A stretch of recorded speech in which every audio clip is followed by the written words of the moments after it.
Harriet Tubman Home is an inspiring stop on the Freedom Trail and an easy day trip for many of us in western and central New York. It became a National Historical Park in January of 2017. I recently had the privilege of visiting the facility, there to meet with Karen Hill, the president and CEO, and Paul Carter, the site manager of the Harriet Tubman Home. So describe the facility and what people are likely to see if they come for a visit. Well, I will defer to Paul. He conducts the tours here, so, and I'll just fill in the blanks. All right. Well, thank you for having us. When people come here to the Harriet Tubman Home, they get a very extensive tour on the life of Harriet Tubman, and we start here in the Visitor Center where we are now, and we do an orientation that lasts about 40 minutes here, giving people background information on Harriet, her life, and the things that she did, how she acquired the property, the people that she was associated with in the area. And then after that, we take them outside on the grounds, take them to the Harriet Tubman residence that she lived in for approximately 55 years of her life. Even though it's in the process of being restored, people are still able to go in and look inside and see the interior, walk in Harriet's footprints, put their hands on the wall, things of that sort.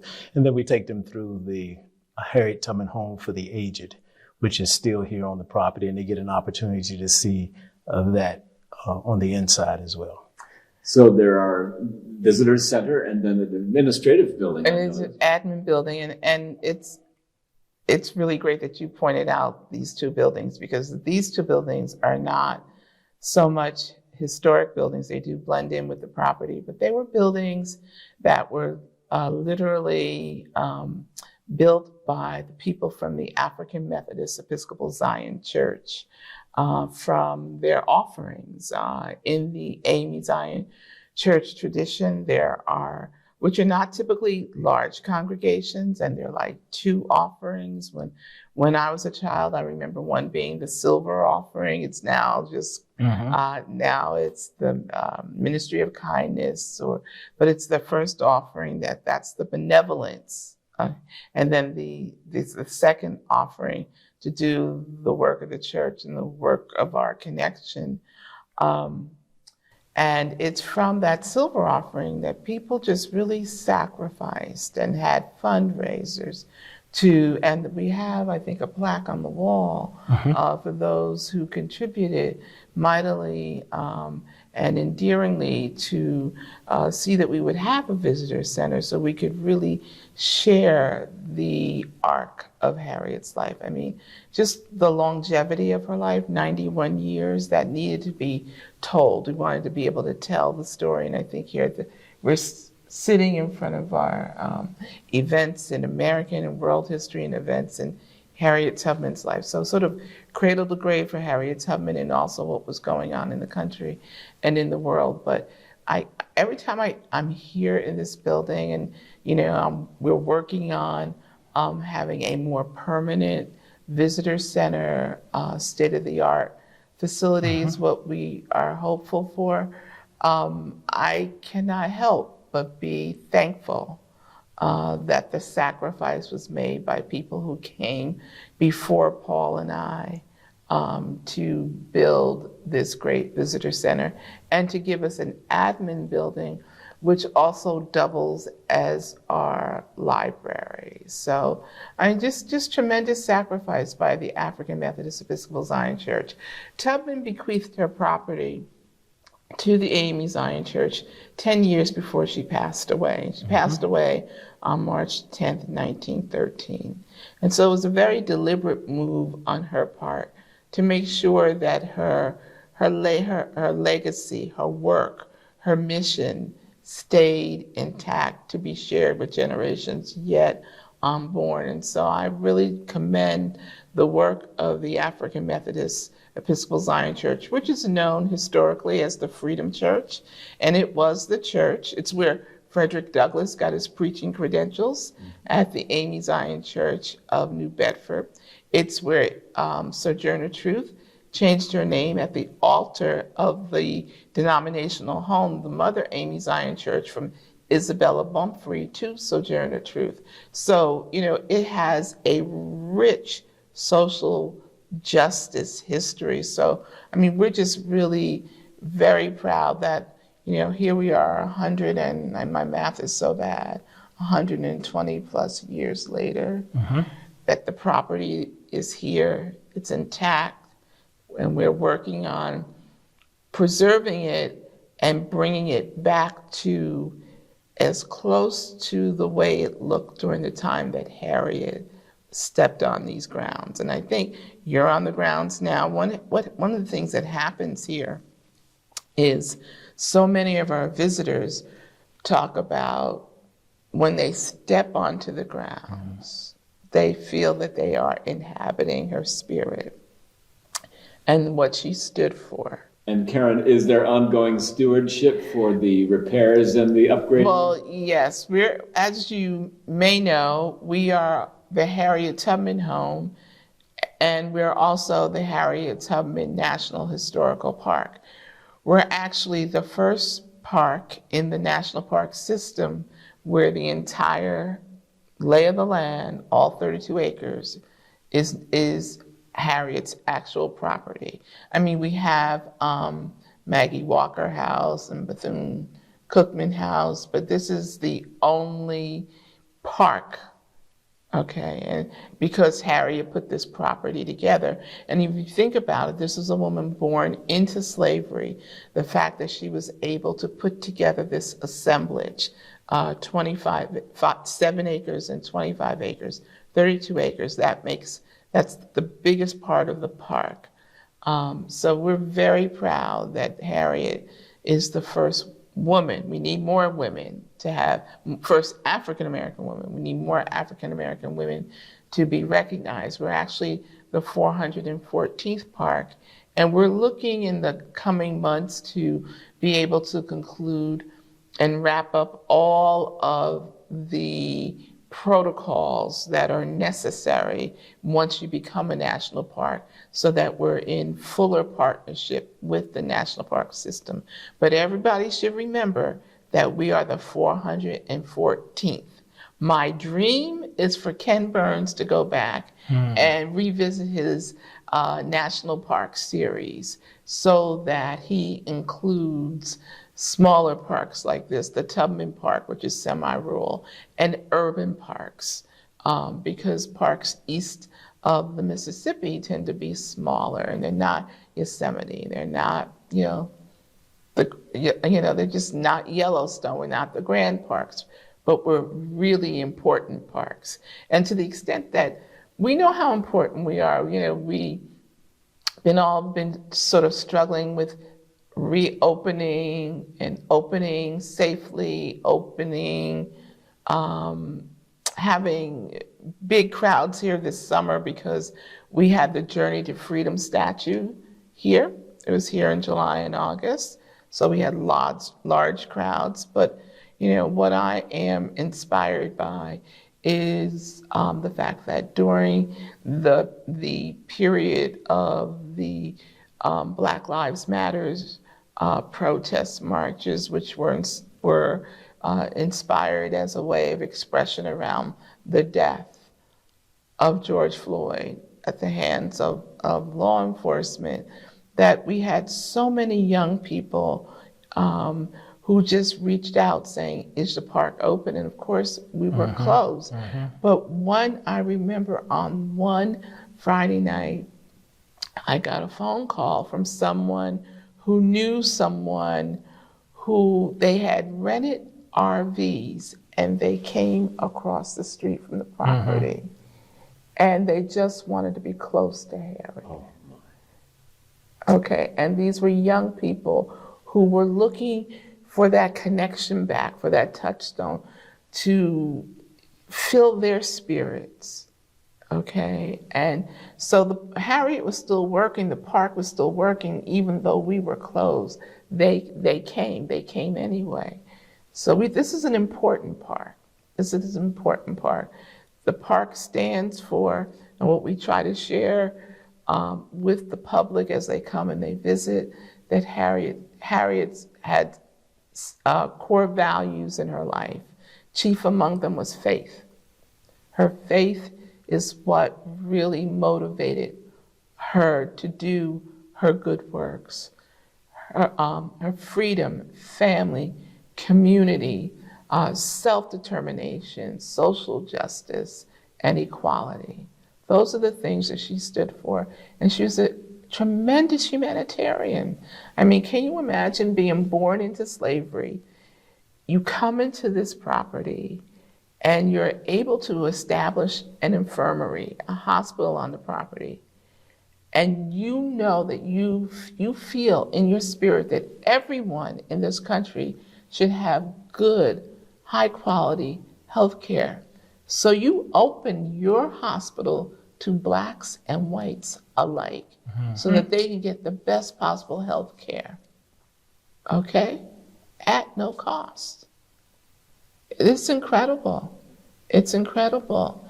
And I'm particularly proud that we've been able to conduct the archaeology over several years under the leadership of Dr. Doug Armstrong from Syracuse University. And we have over 72,000 items in our collection and 1,500 very distinct items. You know, we're like, I tell Paul, we're like the little engine that could. And we just keep saying, I think we can, I think we can. I remember that as a child reading that, I think we can, I think we can. And we just keep going. We just keep going no matter what. How amazing was it to us to have members of the Bureau of Engraving and Printing meeting with us here and soaking it all in when they were doing the work on the $20 bill, which is still in the loop. It hasn't gone away. It's still in the loop. It's going to happen. But to be able to share our artifacts with them and to have them select an artifact that they want to have embedded on that banknote is just a wonderful testament, not only to the Tubman legacy, to the work of the African Methodist Episcopal Zion Church, but to the city of Auburn. I say we should all be Auburn proud when it comes to Harriet Tubman. We should absolutely be proud. I mean, she is a major driver of visitation to the city of Auburn, and tourism is really important in our economic development. So we want to continue to do those things that we must do on our end so that more visitors come to Auburn and learn about her. And you mentioned a commemorative coin as well? Oh, we're so excited about that. So that legislation passed earlier, gosh, this is already November. I can't remember the month, but it was earlier in the year. And we are deeply and eternally grateful for the work and the leadership of Representative John Katko. We hope that the broader Auburn community and the 24th Congressional District really understands the gem that he has been to the continuation of Harriet's work in so many ways. But he was sponsor of the legislation, and there are going to be 3 coins, and we're working on them now. The design brief for the, I'm using terms that I don't usually use every day, for the, the front side and the obverse side of the coins, is being worked on by artists. And now the earlier work we did was with Bureau of Engraving and Printing, but this work is with the U.S. Mint.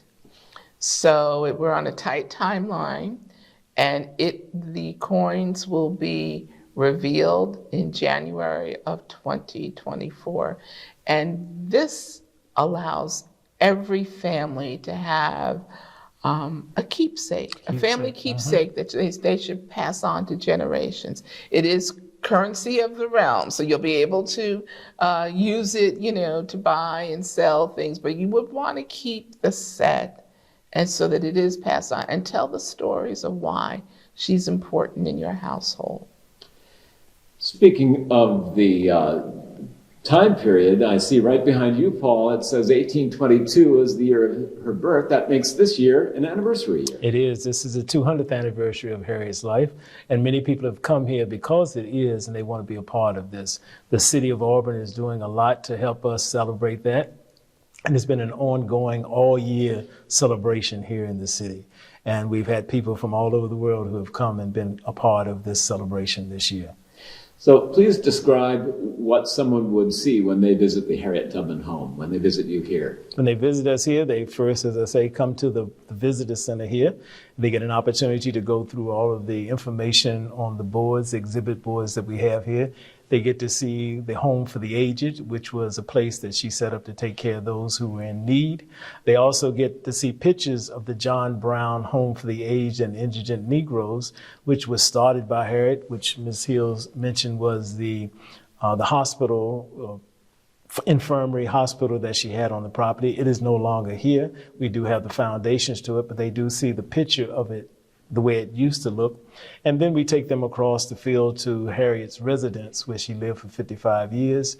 It is in the process of being restored, but they can see it. They look through the windows and things of that sort. And we are looking to have that restored as soon as possible. It takes a lot to restore historic properties back to their original setting, probably 5 times as much as it would cost to build a house. So we're always looking for donations to get the property going. But those are the things that they see. And then they get to walk the grounds. And as Ms. Hill has said, that when they walk the grounds, there's a certain sense, a spiritual sense that they have here. We've had people who have started at the gate and have taken their shoes off because they're walking on holy ground. Mm-hmm. We've had people who've come with libations and they pour out the libations to the ancestors here on the property. We've had people who've traveled all around the world, choirs who have come here and sang on the property, and they just want to be where Harriet once was, and to, as she say, take in the atmosphere that Harriet had, and realize this woman was willing to do whatever it took to make it happen. Her courage, her tenacity, her wherewithal to say, I want something better for my people, and to put her life on the line for it just speaks volumes to who she was. Even though she was small in stature herself, she was big in the world. And she was multifaceted. She was a community organizer and also a spy. Sure, that's right. Absolutely. She was. And her raid along the Combahee River was it's just like the talk of legend, but it really actually happened. She and 8 soldiers helped to free close to 750 people at a turning point in the Civil War. I mean, it's kind of remarkable when you think about, her 13 journeys of bringing people to the North, okay? And you would think after that, maybe she would rest. She's done her service, okay? And she said, well, I believe like when she used to say when she would have those seizures, that's when she was communing with God. That's when God spoke clearly to her. And I think she said, what more can I do? What more must I do? So her call to be a nurse, a spy, scout in the Civil War is amazing. She was just inducted into the Military Hall of Fame last year in 2021. First she was an honorary member, and then they decided to up her status to a full-fledged member because her feats were quite remarkable. I mean, Colonel Montgomery, Colonel Shaw spoke about Harriet just embodied the best in soldiering, the best spy or scout. Very deliberate. She could command troops. She knew how to use a firearm. Okay, she's very deft at several things, and because, as has been stated, because she was so small and diminutive in stature, that she was often overlooked. She was often overlooked, but that's when she was doing some of her most critical work. I mean, she's been very keenly aware of her environment from a very young age. That's why we don't have very many pictures of Harriet as a young woman, because if I'm having these campaigns where I'm bringing people north to their freedom, I can't have my photo here, there, and everywhere. So she didn't let people take her picture, but she did pose for that one incredible photo down on Genesee Street here in town at what was then Powelson's studio. And like I said, we're like the little engine that could. We were a key part in authenticating that photo that, yes, indeed, this is Harriet. So now that photo is so popular around the world because people are like, oh my goodness, this is Harriet. Look how she's regaled, quite frankly. And that's how Harriet would present herself if she were going to the Seward home, okay? When she was making her pitches to the abolitionists for what she needed to get the job done. She knew how to use her various literacies in very effective ways. She's the only woman of any persuasion to ever be in a position to lead armed troops into battle. Not only did she lead them, but she planned and executed the mission along with Colonel Shaw, but mainly it was because of what she was able to do, because she was able to lead people through the terrain without being captured, and they knew she could do it. And the reality of it is, based on what we know, is that on the many battles that she led those men on, none of the men that she led into battle were killed on any of the missions that she led them to. Yeah. And she was the first. So that's remarkable. Yeah, she was not to talk over Paul, but she was the first. I mean, the first. She's the best and the first. That is just incredible. And, you think of where we were at that time in our country's history, how less perfect we were. But here you have an African-American woman who's doing a great work, a great work. And she can't come down from the wall. Okay, okay. A great work. But William Seward, he was he was well known. He was a very good friend of Harriet Tubman. As a matter of fact, at some point, he was a senator of the state of New York. He was a governor of the state of New York, Secretary of State under Lincoln and Johnson. He was the man who made the arrangements for the United States to purchase the state of Alaska that they called Seward's Folly and Seward's Icebox. And some even said they called it a deal in the dark because it was done so early in the morning. But he was the one who made the arrangements for Harriet Tubman to be able to purchase this 25 acres, though we believe it was his wife, Frances, and she was the staunch abolitionist. And his son, William Jr., who actually did the negotiations, because they say that the senior was in D.C. because of his political affiliations, but they sold her the first 7 acres of land that she has here during a time when it was illegal for them to do so, because the Fugitive Slave Act was still enforced, and William Seward could have put his career, or did put his career on the line by allowing that to happen, because a woman who was considered a fugitive, even though she was self-emancipated, she was considered a fugitive from enslavement, so therefore he could have jeopardized his career as a politician by selling her property. And then black women didn't own property back then. Matter of fact, some white women didn't own property, so he was really putting himself on the line to make sure she had this property. So from a suffrage perspective, Harriet knew that owning property was really, like her self-emancipation, owning property was really important to giving her voice to becoming a part of the suffragist movement, which she was a leader in the suffragist movement. And even though the rights for women to vote didn't happen until 1920, Tubman knew that it was important that she be a part of that battle.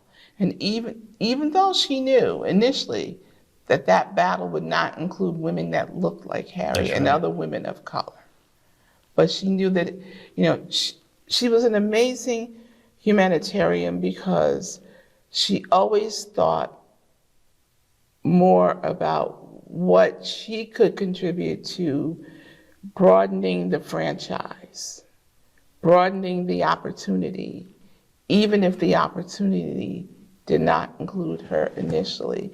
And I just find that to be deeply spiritual, to be able to do that work, to be able to do a work like that, even though you're not going to benefit from that work, and people like you are not going to benefit, but you are confident in the fact that one day there'll be a Fannie Lou Hamer. One day there'll be a Rosa Parks. Okay, there'd be these other giants who would make sure that women, Black women, sharecroppers, would have that right to vote. And so I just think it's incredible, because the suffrage movement is a complicated movement. It included women who didn't, they were not as generous in their thinking of women of color. Okay, and for Harriet to be able to tolerate that, because she knew that the promise of America was greater than these women. And that's incredible, to be able to see beyond them, to see what it's going to look like. And I think that's a part of one of the great things with our being the not-for-profit owner in this Harriet Tubman National Historical Park, is that we have the ability to tell some of the stories maybe that makes people feel a little uncomfortable sometimes, okay? But there's stories that need to be told so that we know what we're up against then and where we are now, how much further have we moved the needle, how much further do we have to go? And I think it's why the Amy Zion Church, the Freedom Church, was the church that was selected by Harriet to carry forth her legacy. And I just love the fact that people love coming here. It's great in the summer when wonderful educators come here, because they want to teach Tubman from a learned place. One of the things, two decades ago, virtually all the books written about Tubman were written for young readers, early readers. So it was more myth and less fact. And we're just now getting to appreciate the body of work that's being generated, that has been done in a scholarly way, that lifts up Tubman. So we have so many educators who are like, oh my goodness, I've learned so much coming here today. I've been teaching about Tubman so many years and not doing it the right way. And oh my goodness, it's just, this is a learning center as much as it is a visitor center. Paul, what's the website where people can go to plan their visit and perhaps to donate and to learn about the event in May? Well, they can go to our website, which is harriettubmanhome.com. Plain and simple, harriettubmanhome.com. And they can go there and they can get information about the site, and they can go through the website and see if there are things that they want to learn more about Harriet. But it's harriettubmanhome.com. Well, I want to thank you both so much for this very informative and wonderfully inspiring interview today. And thank you so much for being with us. And we hope that many people make the trip here to celebrate their freedom in May with you. Thank you so much for having us. Thank you. It was a fun, awe-inspiring, and educational day to visit the Harriet Tubman Home in Auburn, New York, and to meet with Karen Hill, President and CEO, and Paul Carter, the site manager. Thanks for joining us in the Spotlight. Please join us again next time. In the Spotlight is a production of Penfield Television with sponsorship from Nokan & Associates, a private wealth advisory practice of Ameriprise Financial Advisors.